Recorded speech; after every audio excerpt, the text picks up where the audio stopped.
இந்த நாளிலும் தியானத்துக்காக எடுத்துக்கொண்ட கர்த்தருடைய வார்த்தை மீட்டுருவாக்கும் ஆண்டவர். அதாவது மறுபடியும் நம்மை உருவாக்குகிற ஒரு ஆண்டவர், மறுபடியும் இழந்ததை தருகிற ஒரு ஆண்டவர், இழந்த பலவீனங்களை மறுபடியும் தருகிற ஆண்டவர், இழந்த ஆசீர்வாதங்களை மறுபடியும் தருகிற ஆண்டவர், நாம் இழந்து போன எல்லா உறவுகளை மறுபடியும் தருகிற ஆண்டவர்.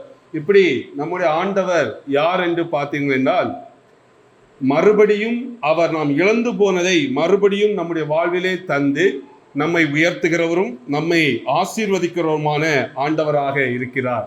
அவர் மீட்டு உருவாக்குகிற ஒரு ஆண்டவர். மீட்டெடுப்பது, ஒருத்தங்கள் ஒரு முடியாத ஒரு சூழல்ல இருக்கும் பொழுது அவர்களை மீட்டெடுக்கிற ஒரு ஆண்டவராக இருக்கிறார். நாம் அநேக வாய்ப்புகளை நாம் தவற விட்டிருப்போம், அநேக தோல்விகள் நம்முடைய வாழ்க்கையிலே இருந்திருக்கும். இப்படிப்பட்ட சூழலிலே நாம் இருக்கிற பொழுது அதிலிருந்து மீட்டெடுக்கிறதற்கு மனிதனால் கூடாது, தேவனால் எல்லா கூடும். அப்படி எப்படிப்பட்ட தேவன் என்றால் நம்முடைய ஆண்டவராகிய இயேசு கிறிஸ்து இந்த நாளிலும் நமக்கு இப்படிப்பட்ட ஒரு நன்மையை இந்த நாளிலும் ஒவ்வொருவருக்குமே தர வல்லவராக இருக்கிறார். நாம் அவரை நோக்கி பார்க்கிற பொழுது இந்த ஆசீர்வாதங்கள் எல்லாம் நம்முடைய வாழ்க்கையிலே உண்டாகும். ஸோ இன்னைக்கு நாம் இதை பார்க்கிற பொழுது மீட்டு உருவாக்குறது மட்டுமல்ல, நம்மை ஒரு புதிய காரியத்திற்கும் ஆண்டவர் பயன்படுத்த வல்லவராக இருந்து கொண்டிருக்கிறார். சரிங்களா? ஸோ ஒருவேளை நம்ம என்ன சொல்லலாம், ஒரு ஒரு கிராமத்தில் ஒரு அம்மா 2 பானையில் டெய்லி தண்ணி எடுத்துகிட்டு போவாங்க. இப்போ வீடு இருக்குன்னா அந்த தண்ணி எடுக்கிற இடம் கொஞ்சம் தூரமாக இருக்கும். ஸோ தினமும் தண்ணி எடுத்துகிட்டு போகிற ஒரு பழக்கம் அவங்களுக்கு உண்டு. அதில் ஒரு பானையில் லைட்டாக என்னாச்சு, கீரல் விழுந்துட்டு, லைட்டாக ஒரு சின்ன ஓட்ட கீரல் விழுந்துட்டு, கீரல் விழுந்தால் என்ன ஆகும், பிடிச்ச தண்ணியெல்லாம் கீழே கொட்டும் இல்லை, அப்படி கொட்டிட்டு போகும். ஸோ இந்த பார்த்தீங்கன்னா இந்த அம்மா ஆனாலும் அந்த பானையெல்லாம் ஒன்றும் மாற்றலை, உடஞ்ச பானை தான். தினமும் ஈவினிங் ஆனால் அவங்க கொஞ்சம் தண்ணி எடுத்துக்கிட்டு வீட்டுக்கு போவாங்க.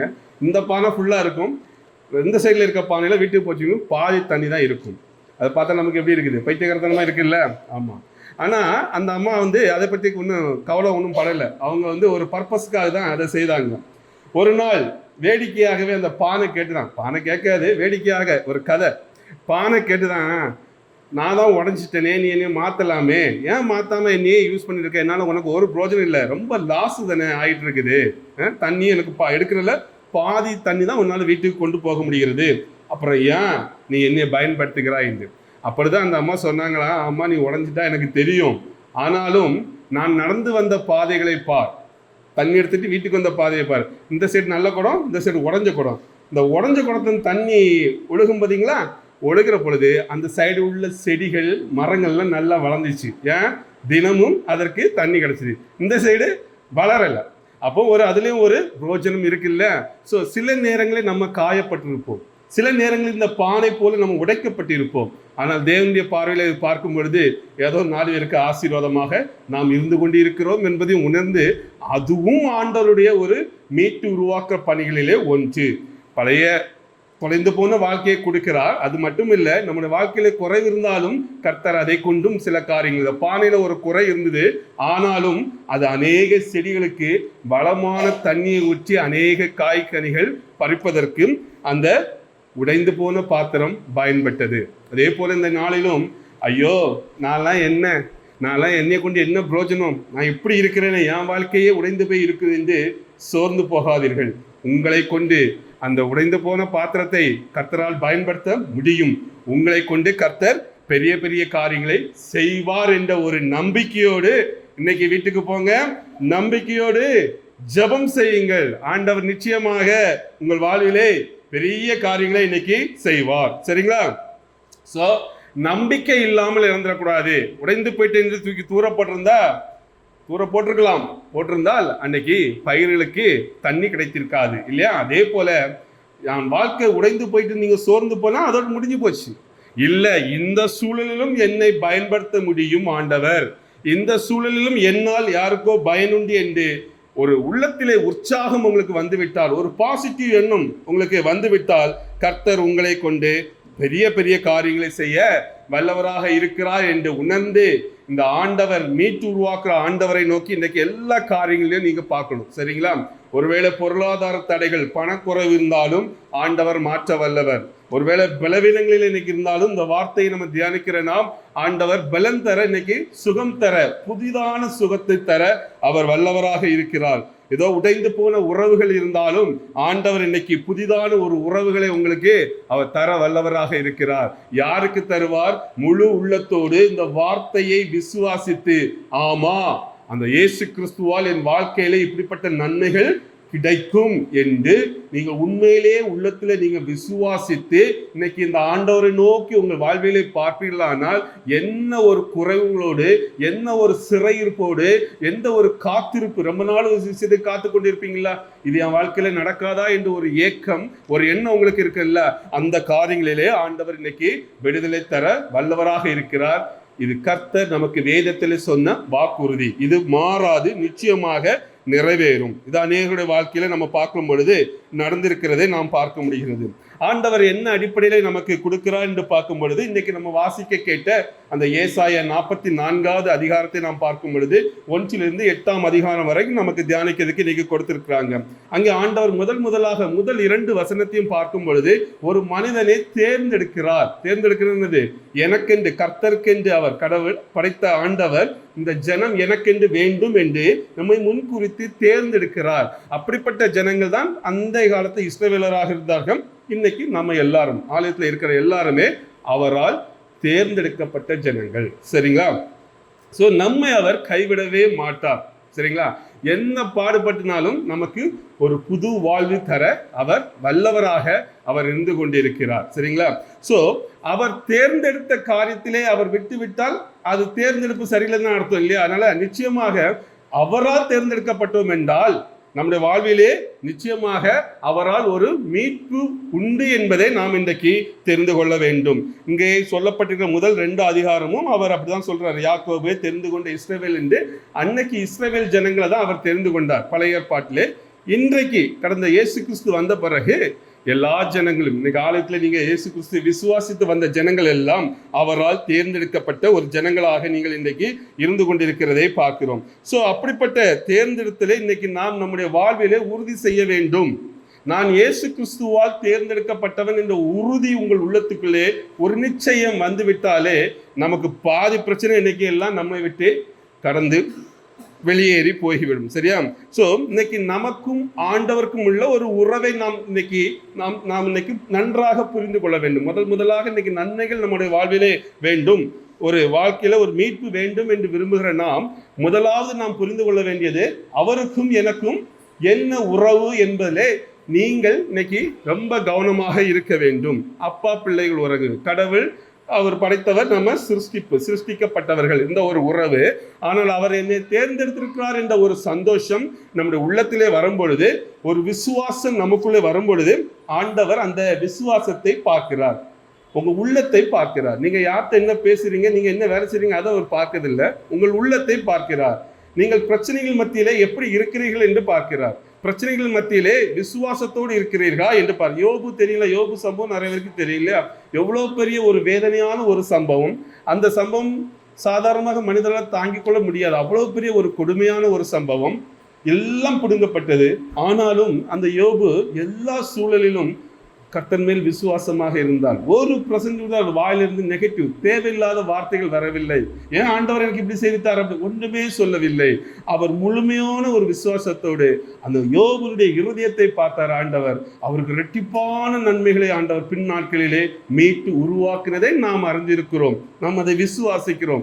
இன்னைக்கு ஒருவேளை ஒரு கஷ்டம், ஒரு பாடுகள் இருந்தாலும் நீங்கள் அந்த பிரச்சனைகளை நோக்கி பார்க்காமல், அந்த பிரச்சனைக்காக நீங்கள் போராடாமல் ஆண்டவரை நோக்கி பார்க்கும் பொழுது, ஆண்டவரே உங்களால் தேர்ந்தெடுக்கப்பட்ட ஜனம் நான், என்னுடைய வாழ்க்கையிலே மீட்பு, இந்த பிரச்சனையிலிருந்து ஒரு விடுதலை கொடுக்க உங்களால் முடியும் என்று இருதயத்திலே ஒரு நல்ல நம்பிக்கை, விசுவாசம், அந்த ட்ரஸ்ட், அந்த ஒரு அவரை முழுமையாக நீங்கள் நம்பிவிட்டீர்கள் என்றாலே இன்றைக்கு உங்கள் வாழ்விலே முழுமையான ஒரு ஆசீர்வாதம் உண்டாகும். நாம் எங்கே தடைப்பட்டு நிற்கிறோம் என்றால் பிரச்சனைகளிலே, கவலைகளிலே நாம் மாட்டிக்கொண்டிருக்கிறோம். இல்லை, நீங்கள் ஒருவேளை ஒரு கவலையோடு வந்திருந்தால் கவலையை பார்க்காதீர்கள், ஆண்டவரை நோக்கி பாருங்கள். ஏதோ ஒரு இழந்திருப்பீங்கள், பணத்துல ஏதோ இழந்திருக்கலாம். எனக்கு உங்களை பற்றி ரொம்ப தெரியாது, நான் அந்த சபைக்கு வந்து ரொம்ப நாள் ஆயிடுச்சு, ரொம்ப தெரியாது. ஸோ ஆனாலும் நீங்கள் எந்த காரியத்துக்காக வந்திருக்கீங்க, எந்த காரியத்துல நீங்கள் இன்னைக்கு சோர்ந்து போய் இருக்கிறீர்களோ, எந்த காரியத்துல இழந்து போய் இருக்கிறீர்களோ, அந்த காரியத்துக்கு நேர பார்க்காமல், பண பிரச்சனையா அதை பார்க்காமல், குடும்ப பிரச்சனையா அதை பார்க்காமல், மனிதர்களோட பிரச்சனையா அதை பார்க்காமல், ஏதோ உங்கள் வாழ்க்கையில ஒரு நோயா அதை பார்க்காமல், என்னை தேர்ந்தெடுத்தவர் அவர், அவரால் என் நோய்களை குணப்படுத்த முடியும், அவரால் என் குடும்ப பிரச்சனைகளை மாற்ற முடியும், அவரால் என்னுடைய பொருளாதார தடைகளை மாற்ற முடியும், அவரால் எல்லாம் கூடும் என்று எல்லாம் செய்கிற என்னை தெரிந்தெடுத்த, உங்களை தெரிந்தெடுத்த ஆண்டவரை நீங்கள் முதலாவது பார்க்கும் பொழுது, நல்லா கவனிச்சிடுங்க, உங்க பிரச்சனைகளை பார்க்காமல் அந்த ஆண்டவரை இன்னைக்கு முதலாவது பார்த்து விசுவாசித்தால், நான் சொல்லுகிறேன், உங்கள் வாழ்விலே இன்னைக்கு ஒரு விடுதலை நிச்சயமாக உண்டாகும். ஏன்னா கர்த்தருடைய வசனம் நமக்கு அப்படி சொல்லுகிறது. அதனால் விசுவாசத்தோடு நீ பாருங்க, விசுவாசத்தோடு இன்னையிலிருந்து நீங்க ஜெபம் பண்ணுங்க. உங்க வாழ்க்கையில நடக்கிற ஒரு பெரிய மாற்றங்களுக்கு நீங்களே சாட்சி. அந்த வசனம் கடைசியில் சொல்லலாம், அதான் ரொம்ப ஆச்சரியமாக இருக்கும். சாட்சிகளாக இருப்போம். அது வரக்கூடிய இதில் பார்ப்போம். ஸோ ரெண்டாவது நாம் பார்க்கும் பொழுது, முதல்ல ஆண்டவர் ஒரு மனிதனை தெரிந்தெடுக்கிறார். தெரிந்தெடுத்த பிறகு அவருக்கு ஆவிக்குரிய ஒரு வாக்குறுதியை கொடுக்கிறார். 3வது வசனமும் 4வது வசனமும் அவர் என்ன சொல்கிறார்? தாகமுள்ளவன் மேல் தண்ணீரை ஊற்றுவேன் என்று, வறண்ட நிலத்தில் தண்ணீரையும் வறண்ட நிலத்தின் மேல் ஆறுகளையும் ஊற்றுவேன் என்று ஆண்டவர் ஒரு வாக்குறுதி கொடுக்கிறார். தாகம் இல்ல, அழுகிற பிள்ளைதான் என்னங்க பால் குடிக்கும், தெரியுங்களா? என்னோட உங்களுக்கு நல்லா தெரியும், நீங்க கிராமத்து ஆட்கள் நல்லாவே தெரியும். ஆண்டவரை நோக்கி நம்ம அழுதாதான் கிடைக்கும், அழுகிற பிள்ளைக்கு தான் பால் கிடைக்கும்னு சொன்ன மாதிரி. ஸோ தாகம் உள்ளவனுக்கு தான் தண்ணீர் ஆண்டவர் ஊற்றுகிறேன். அப்போ இன்னைக்கு தாகம் என்பது தண்ணீர் தாகம் இல்லை, ஆண்டவரை நோக்கி பார்க்கிற ஒரு தாகம். இந்த பிரச்சனைக்கு விடுதலை அவர்தான் என்கிற ஒரு தாகம். இதுல ஒரு தாகமா, எப்படி நம்ம தண்ணீர் தாகம் பசி இருந்தா நம்ம எப்படி ஒரு ஏங்குகிறோமோ, அதே போல இந்த பிரச்சனைக்கு, எனக்கு இருக்க இன்னைக்கு இந்த பிரச்சனைக்கு என்னுடைய ஒரே மீட்பு அவர்தான், இயேசு கிறிஸ்து தான் என்கிற ஒரு தாகம் வர வேண்டும். தாகத்தோடு தேடுகிறது, வாஞ்சியோடு தேடுகிறது, முழு இருதயத்தோடு அவரை தேடுகிறது, அவர் மேல் நம்பிக்கை வைத்து அவரை தேடுகிறது. இப்படி தேடுகிற போது அவர் சொல்றாரு, தாகம் உள்ளவன் மேலும் வறண்ட நிலத்தின் மேலும் வறண்ட நிலத்தின் மேல் ஆறுகளை ஊற்றுவேன் என்று ஆண்டவர் இன்னைக்கு அவர் ஒரு பெரிய காரியங்களை செய்ய வல்லவராக இருக்கிறார். உங்கள் வாழ்விலே நன்மை செய்ய ஆயத்தமாக இருக்கிறார். எப்பொழுது? தாகத்தோடு தேடுகிற பொழுது, அவர் மட்டுமே நீங்கள் உங்கள் முன்பாக வைத்து நீங்கள் தேடுகிற பொழுது, எந்த ஒரு விதத்திலும் நம்பிக்கையில நீங்கள் சோர்ந்து போகாமல் ஆண்டவரை இன்னைக்கு தேடுகிற பொழுது, இந்த வசனம் சொல்லுகிற ஆசீர்வாதம் உங்களுடைய வாழ்விலே நிச்சயமாக நிறைவேறும். எந்த ஒரு மாற்று கருத்தும் இல்லை. ஸோ அன்னைக்கு ஆண்டவர் நமக்கு அப்படிப்பட்ட ஒரு ஆசீர்வாதத்தை தருகிறார். அது அப்படிப்பட்டவங்களுக்கு என்ன ஆசீர்வாதம்? உன் சந்ததியின் மேல் என் ஆவியையும் உன் சந்தானத்தின் மேல் என் ஆசீர்வாதத்தையும் ஊற்றுவேன் என்று சொல்லுகிறார். ஆவி, அவருடைய ஆவி, பரிசுத்த ஆவி, நம்மை பலப்படுத்துகிற பரிசுத்த ஆவி, நம்மளை எல்லா காரியங்களும் செய்ய வைக்கிறவர் பரிசுத்த ஆவியானவர். சோ அப்படிப்பட்ட ஆவியை இன்றைக்கு உங்கள் சந்ததியின் மேல் ஊற்றுவேன் என்று அன்னைக்கு இஸ்ரவேல் ஜனங்களுக்கு வாக்கு பண்ணினார். இன்றைக்கு ஆண்டவர் நமக்கு வாக்கு பண்ணுகிறார். நமக்கும் நம் பின்வரும் சந்ததிகளுக்கும் பிள்ளைகளுக்கும் அவர் எல்லாருக்கும் அவர் ஊற்றுவேன் என்று அழகான ஒரு வாக்குறுதியை கொடுத்துக்கிறார். அதனால இன்னைக்கு நம் குடும்பம், நம் பிள்ளைகளுக்கு சொல்லிக் கொடுக்க வேண்டிய ஒரே காரியம், தாகத்தோடு அவரை தேடுங்கள். தாகம்னா அப்படி இருக்கணும். ஆண்டவருக்கு தெரியும் நம்ம தாகம், அவருக்கு தெரியும். எப்படி?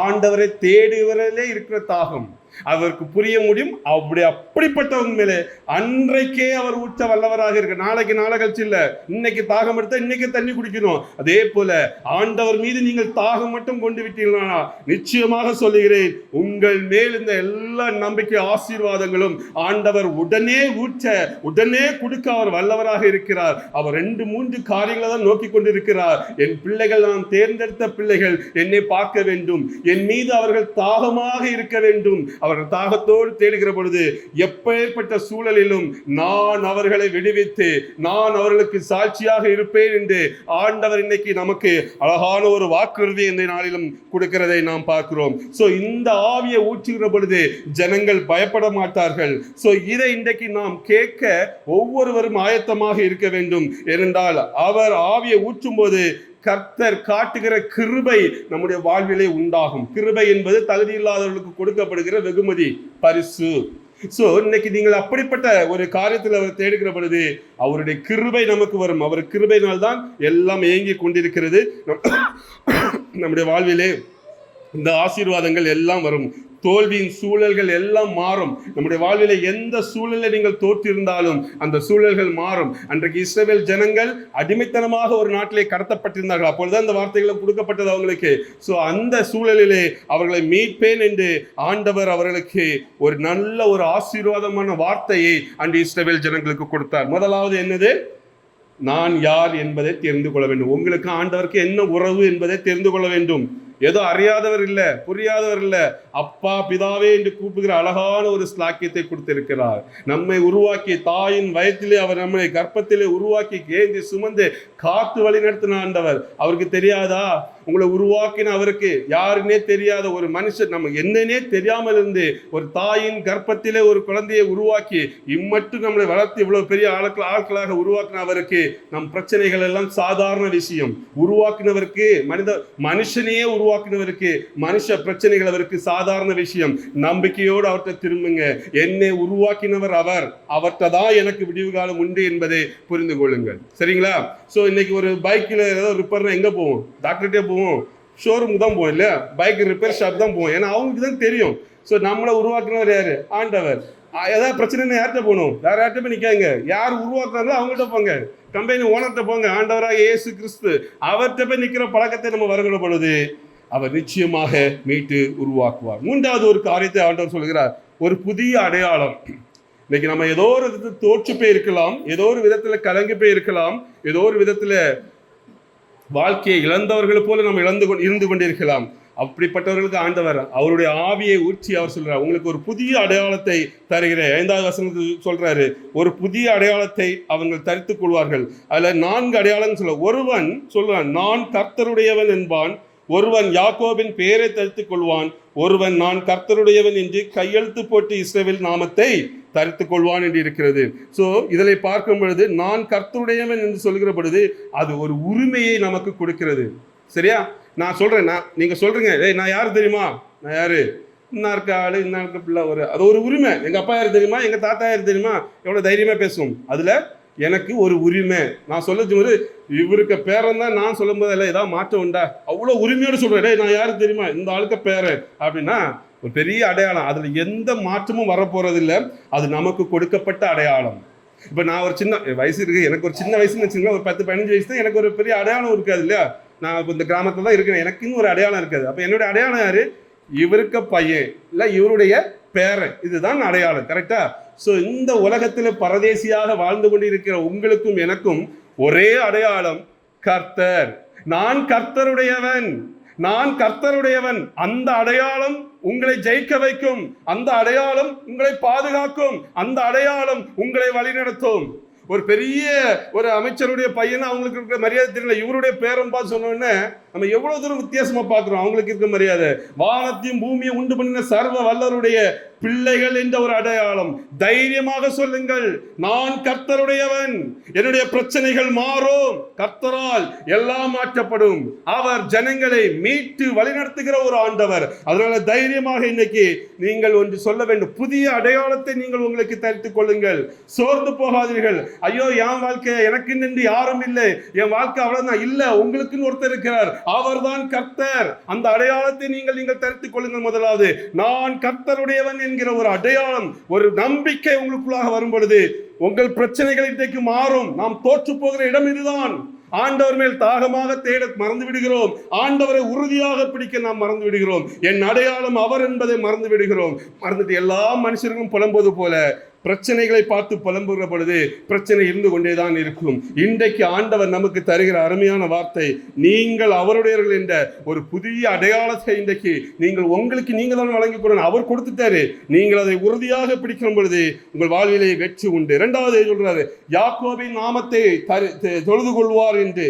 சோ மக்கள் கர்த்தருடன் அணுகுவதை, அவரோடு இணைவதை, தொழுது கொள்வதுன்னா வர்ஷிப், நமக்கு பண்றல ஆராதனை இதுதான். சோ அந்த ஒரு உறுதியை அங்கே இங்கே கொடுக்கிறதை பார்க்கிறோம். ஆண்டவரை நீங்க எந்த அளவுக்கு தொழுது கொள்கிறீர்கள் என்பதை இங்கே நமக்கு அது சொல்லுகிறதை பார்க்கிறோம். ஸோ இன்றைக்கு கர்த்தருடைய ஜனங்கள் ஒரு புதிய அடையாளத்தை நாம் ஒவ்வொருவரும் பெற்று நாம் எப்பேற்பட்ட சிறையிருப்பிலே இருந்தாலும், எப்பேற்பட்ட பாடுகளின் மத்தியிலே இருந்தாலும், எப்பேற்பட்ட வேதனைகள் இருந்தாலும், நீங்கள் கர்த்தருடையவர்கள் இந்த ஒரு அடையாளம் உங்களுக்குள்ளே வரும் பொழுது உங்கள் சிறையிருப்பு மாறும், உங்கள் கவலைகள் மாறும், உங்களுடைய பொருளாதார தடைகள் மாறும், நீங்கள் இழந்த நாட்கள் வீணாக போன நேரங்கள் மாறும். புதிய வாழ்க்கை, புது அடையாளம் வரும் பொழுது உங்களுக்கு ஆண்டவர் தருகிறதான ஆசீர்வாதம் புதிய வாழ்க்கை.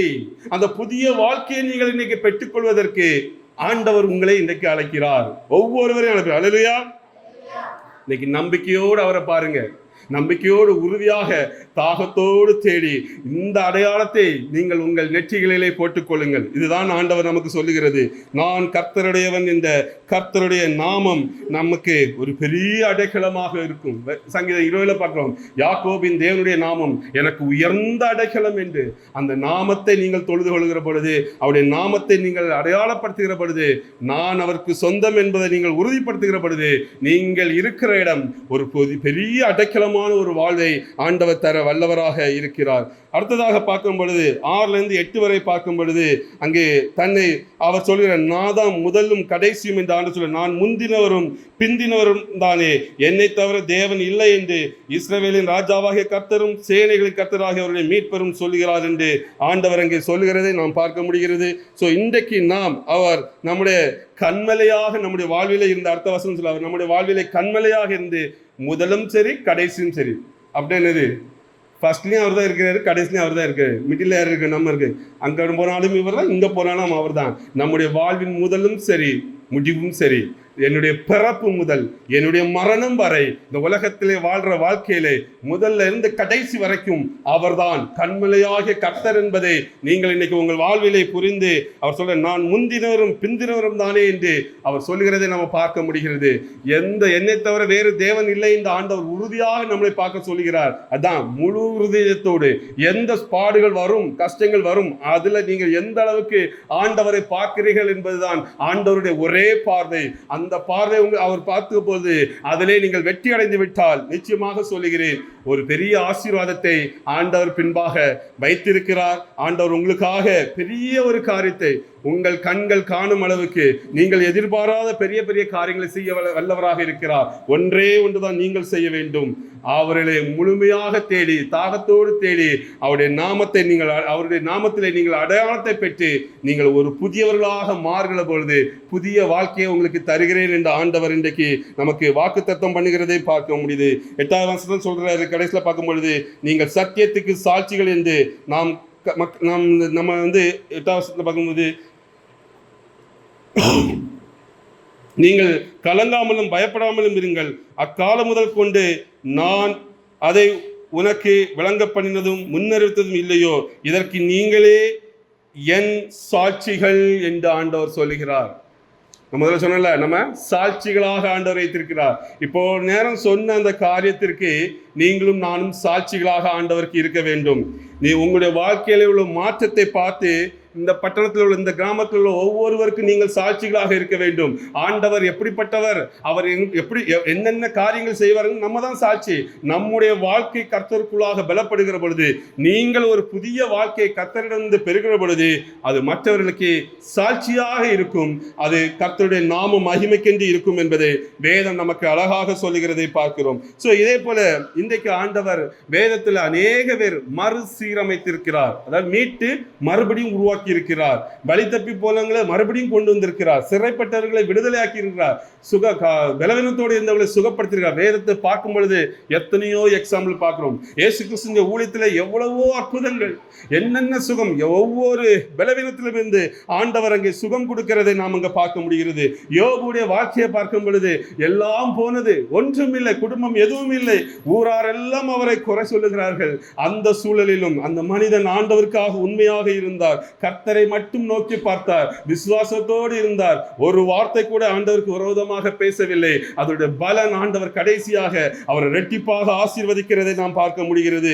பேதுரு கிறிஸ்துவை அவர் முதலாவது மறுதலித்தார். முதலாவது ஆண்டவரை சிலுவை மரணத்தின் போது மறுதலித்த ஒரு பேதுரு. இரண்டாவது ஆண்டவரால் புதிய பரிசுத்த ஆவியின் வரத்தை பெற்று மீட்டு உருவாக்கப்பட்ட பொழுது கர்த்தருக்காக வைராக்கியமாக சாட்சியாக அவர் ஆண்டவருக்காக மரித்ததை பார்க்க முடிகிறது. அப்ப யார் யார் கர்த்தருடைய ஆவியை பெற்று ஒரு புதிய வாழ்க்கையை நாம் இன்னைக்கு பெறுகிறோமோ அவர்கள் கர்த்தருக்காக எழும்பி பிரகாசிக்க முடியும். பழைய வாழ்க்கை வேற, புதிய வாழ்க்கை வேற.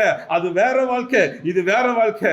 ஆண்டவருடைய ஆவியிலே நாம் பலப்படுகிற பொழுது முழுமையாக நம்ம வாழ்க்கை மாற்றப்படும் என்பதற்கு இவர்கள் எல்லாம் எக்ஸாம்பிள். அதே போல கெட்ட குமாரன் நமக்கு ஒரு ஸ்டோரி தெரியும், ஒரு ஓமை இல்லையா? தகப்பனை விட்டு பிரிந்து போனான், மறுபடியும் மனம் திரும்பி வந்தான். அவர் அன்போடு இருகரத்தை ஏந்தி தன்னுடைய மகனை ஏற்றுக்கொண்டதை பார்க்கிறோம். எந்த சூழலிலும் எப்பேற்பட்ட நிலைமையிலும் நீங்கள் ஆண்டவரை நோக்கி வருகிற பொழுது அவர் இப்படியே இருக்கிறார். சிலுவையிலே எப்படி தன்னுடைய 2 கரங்களையும் விரித்து வைத்திருந்தாரோ அதே போல ஒவ்வொரு நாளும் உங்களுக்காக சிலுவையிலே ரத்தம் சிந்தின ஆண்டவர் அதே கரங்கள் உங்களுக்காக விரிந்து கொண்டு இருக்கிறது என்பதை மறந்து விடாதீர்கள். எந்த சூழலிலும் எனக்கு ஒரு அடைக்கலம் வேண்டும் என்றால் இருகரம் நீட்டுகிற ஒரே ஒருவர் சிலுவையிலே மரித்த ஆண்டவர் மட்டும்தான். எந்த மனிதனும் நமக்காக இப்படி நிற்கவில்லை.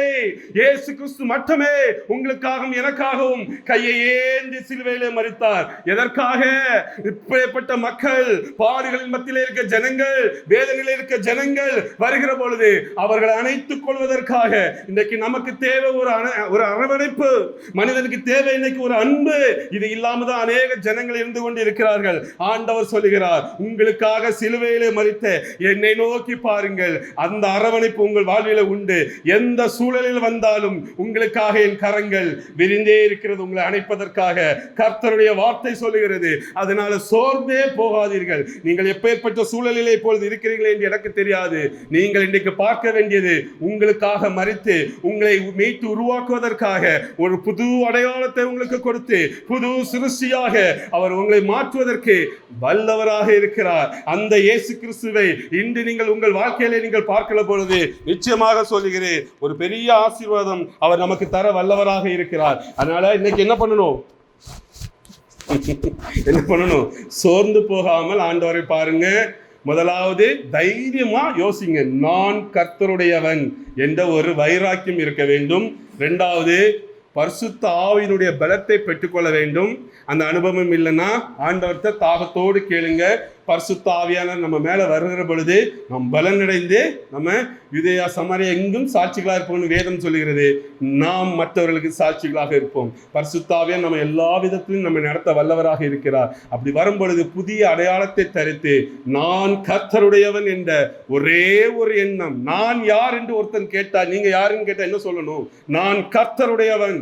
அது எந்த நேரத்தை தூக்கத்துல கேட்டா கூட சொல்லக்கூடிய ஒரே அடையாளம் உங்களுக்கு, நான் கர்த்தருடையவன் என்கிற அந்த அடையாளத்தை நீங்கள் எப்பொழுது தரித்துக் கொள்கிறீர்களோ அன்றைக்கு வாழ்க்கையில உங்களுக்கு ஒரு விடுதலை. இல்லை நான் அவனாக்கும், நான் இவனாக்கும், நான் யாரு தெரியுமா உள்ள சொன்னா ஒன்றும் நடக்காது.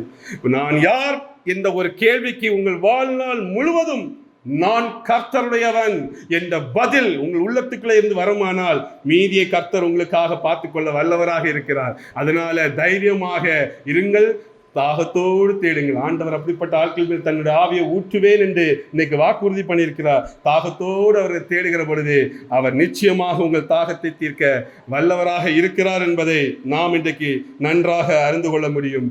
அவர் நம்மை சாட்சிகளாக இருக்க அழைத்திருக்கிறார் என்பதையும் உணர்ந்து என்னுடைய வாழ்க்கை மற்றவர்களுக்கு சாட்சியாக இருக்க வேண்டும் என்ற அந்த எண்ணத்தையும் உருவாக்கி கொள்ளுங்கள். மற்றவர்களை பார்த்து பயந்து ஐயோ என் வாழ்க்கை உங்களுக்கு தெரிஞ்சு விட்டா நம்ம அசிங்கமா இல்ல அதெல்லாம் இன்னும் நைட்டோடு முடிஞ்சிடும், மூட்டை கட்டி அனுப்பிடுங்க. இனி உங்கள் வாழ்க்கை சாட்சி தைரியமாக இருக்கணும். அன்னைக்கு இப்படி இருந்தாங்க, இன்னைக்கு இப்படி இருக்கிறாங்க. அன்னைக்கு அவங்க இப்படிப்பட்ட சூழல்ல ஒன்றுமே இல்லாமல் இருந்தாங்க, இன்னைக்கு அவர்கள் தான் இந்த ஊரிலே பெரிய ஆள். அவர்கள் என்ன, அவங்க கர்த்தருக்குள் அவர்கள் பலப்பட்டு அவர்கள் பெரிய ஆசீர்வாதமாக இருக்கிறார்கள் என்று உங்களை குறித்து சாட்சி சொல்லுகிற அளவுக்கு உங்கள் வாழ்க்கை மாற வேண்டும் என்ற ஒரு ஆசையோடு இன்னைக்கு ஆண்டவரை நோக்கி பாருங்கள். கடைசி ஆண்டவருக்கு சாட்சியாக இருப்போம் என்றால் என்னது?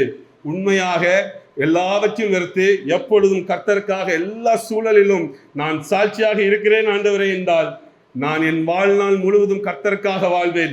கர்த்தரை குறித்து சாட்சி சொல்வேன், என் வாழ்க்கையே கர்த்தருக்காக சாட்சியாக இருக்கும், அவருடைய நாமத்தை நான் என் வாழ்நாள் முழுவதும் பிரஸ்தாபப்படுத்துவேன் என்ற உறுதியோடு நாம் வாழுகிற பொழுது, நான் கர்த்தருடையவன் என்ற உறுதியோடு உங்கள் வாழ்க்கை கர்த்தருக்கு முன்பாக இருக்கிற பொழுது, தாகத்தோடு இன்றைக்கு தேடுகிற பொழுது, ஆண்டவர் சொல்கிறார், இஸ்ரவேல் ஜனங்கள் அடிமையாளாக இருந்த பொழுதுதான் இந்த வாக்குறுதி அவங்களுக்கு கொடுக்கப்பட்டு அவர் மீட்டு உருவாக்குகிற ஒரு ஆண்டவர், மறுபடியும் சீரமைத்து அவங்களுக்கு ஒரு புதிய வாழ்க்கையை கொடுத்து அவர்களை வழிநடத்துவேன் என்று அன்னைக்கு வாக்குறுதி கொடுத்தார். அதே வார்த்தை இன்னைக்கு இந்த சபையிலே போதிக்கப்படுகிறது உங்களுக்காக. நீங்களும் அதை உறுதியாக பெற்றுக்கொண்டு, எப்பேற்பட்ட சூழல் இருந்தாலும் என் வாழ்க்கை மாறும் கர்த்தருக்குள் என்று உறுதியாக இருக்கிற பொழுது, நீங்களும் இப்படிப்பட்ட ஒரு புதிய வாழ்க்கையை, புதிய அடையாளத்தை தரித்து எல்லோருக்கும் சாட்சிகளாக மாற முடியும். கர்த்தர் தாமே இந்த வார்த்தைகளை ஆசீர்வதிப்பாராக. ஆமென்.